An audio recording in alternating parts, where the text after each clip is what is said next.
ಹಲವಾರು ನಿಗಮಗಳನ್ನು ಸ್ಥಾಪನೆ ಮಾಡಲಾಗಿದೆ. ಆದ್ರೆ ನಮ್ಮ ಸಮುದಾಯಕ್ಕೆ ಯಾವ ಕಾರಣಕ್ಕೋಸ್ಕರ ಮಾಡಲಿಲ್ಲ ಅಂತಕ್ಕಂಥ ವಿಚಾರನ ಕೇಳ್ತಾ ಇದ್ದೇನೆ.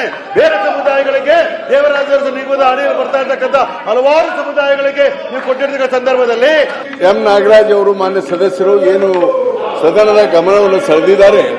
ನನಗೆ ಇದು ಮಾನ್ಯ ಹಿಂದುಳಿದ ವರ್ಗದ ಮಂತ್ರಿಗಳು ಇಲ್ಲ, ಅದಕ್ಕೆ ಅವ್ರಿಗೆ ಪರಿಣಾಮಕಾರಿಯಾಗಿ ಉತ್ತರವನ್ನು ಕೊಡಿಸಲಿಕ್ಕೆ ಅವರಿಂದನೇ ಪ್ರಯತ್ನ ಮಾಡ್ತೇನೆ ನಾನು. ಯಾಕಂದ್ರೆ ಕಮಿಟ್ಮೆಂಟ್ ಇರೋದ್ರಿಂದ ನಾನು ಹೇಳೋದು ಉತ್ತರ ಕೊಟ್ಟಿದ್ದೀರಿ, ಓದ್ಕೊಂಡಿದ್ದೀನಿ ನಾನು. ಆದ್ರೆ ಹೇಳ್ತೀನಿ ಕೇಳಿ ರವಿ, ಒಂದು ರಿಕ್ವೆಸ್ಟ್ ರವಿ ಅವರೇ. ಅಲ್ಲಲ್ಲ, ಒಂದ್ ನಿಮಿಷ ನನಗೆ ಹೇಳಕ್ಕೇನು ಸಮಸ್ಯೆ ಇಲ್ಲ.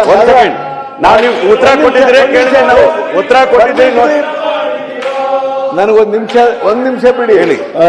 ಮಾನ್ಯ ಸಭಾಪತಿಗಳೇ, ಹಿಂದುಳಿದ ವರ್ಗದ ಕಲ್ಯಾಣ ಮಂತ್ರಿಗಳು ಇದಕ್ಕೆ ಉತ್ತರ ಕೊಡಬೇಕು.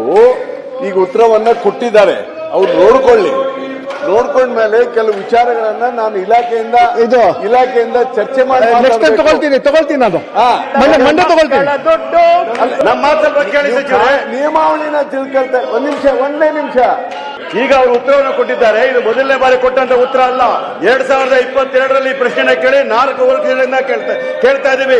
ಯಾದವ ಸಮುದಾಯ, ಗೊಲ್ಲ ಸಮುದಾಯ ಅಂತ ಹೇಳೋದು ಸಾಮಾಜಿಕವಾಗಿ, ಶೈಕ್ಷಣಿಕವಾಗಿ, ಆರ್ಥಿಕವಾಗಿ, ರಾಜಕೀಯವಾಗಿ ಹಿಂದುಳಿದ ಸಮುದಾಯ ಅಂತ ಹೇಳಿ ಸ್ಪಷ್ಟವಾಗಿ ಹೇಳಿದ್ರು ಕೂಡ 4 ವರ್ಷ ನಿಗಮ ಮಾಡ್ಲಿಕ್ಕೆ ಆಗ್ಲಿಲ್ಲ ಅನ್ನೋದಾದ್ರೆ ಬೇಕಾದಂತ ಬೇರೆ ಬೇರೆ ನಿಗಮಗಳಿಗೂ ಬೇರೆ ಬೇರೆ ಸಮುದಾಯಗಳಿಗೆ ಈಗಾಗಲೇ ಹಲವಾರು ನಿಗಮಗಳನ್ನು ಸ್ಥಾಪನೆ ಮಾಡಲಾಗಿದೆ.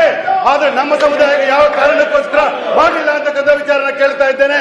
ಬೇರೆ ಸಮುದಾಯಗಳಿಗೆ ದೇವರಾಜ ನಿಗಮದ ಅಡಿಯಲ್ಲಿ ಬರ್ತಾ ಇರ್ತಕ್ಕಂಥ ಹಲವಾರು ಸಮುದಾಯಗಳಿಗೆ ನೀವು ಕೊಟ್ಟಿರ್ತಕ್ಕಂಥ ಸಂದರ್ಭದಲ್ಲಿ ನಮ್ಮ ಸಮುದಾಯಕ್ಕೆ ಕಳೆದ 4 ವರ್ಷಗಳಿಂದ ಈ ಒಂದು ಅನ್ಯಾಯವನ್ನು ಸರಿಪಡಿಸಲಿಕ್ಕೆ ಕೇಳ್ತಾ ಇದ್ದೇವೆ. ಕೇವಲ ಒಂದು ಸಬೂಬುಗಳನ್ನ ಕೊಡ್ತಕ್ಕಂಥದ್ದು, ಕೇವಲ ನಾವು ಮಾಡ್ತೀವಿ ಒಂದು ಆಶ್ವಾಸನೆ ಕೊಡ್ತಕ್ಕಂಥದ್ದು ನ್ಯಾಯಸಮ್ಮತ ಅಲ್ಲ ಅಂತ ಮಾತು ಹೇಳ್ತಾ ಇದ್ದೀವಿ. ನಮ್ಮ ಕರ್ನಾಟಕ ರಾಜ್ಯದಲ್ಲಿ ಯಾದವ ಸಮುದಾಯ, ಗೊಲ್ಲ ಸಮುದಾಯ ಅಂತಕ್ಕಂಥ ತೀಕ್ಷ್ಣವಾಗಿ ಅತಿ ಹಿಂದುಳಿದ ಸಮಾಜ ಆಗಿದೆ. ಹಾಗಾಗಿ ನಾನು ಹೇಳಿದ ಈ ಉತ್ತರವನ್ನು ನಾನು ಒಪ್ಪಲಿಕ್ಕೆ ಸಾಧ್ಯ ಇಲ್ಲ. ಮತ್ತೊಮ್ಮೆ ವಿಸ್ತೃತವಾಗಿ ಚರ್ಚೆ ಮಾಡಬೇಕು. ಚರ್ಚೆ ಮಾಡಕ್ಕೆ ಅವಕಾಶ ಮಾಡಿಕೊಡ್ತೀನಿ. Thank you. ಓಕೆ.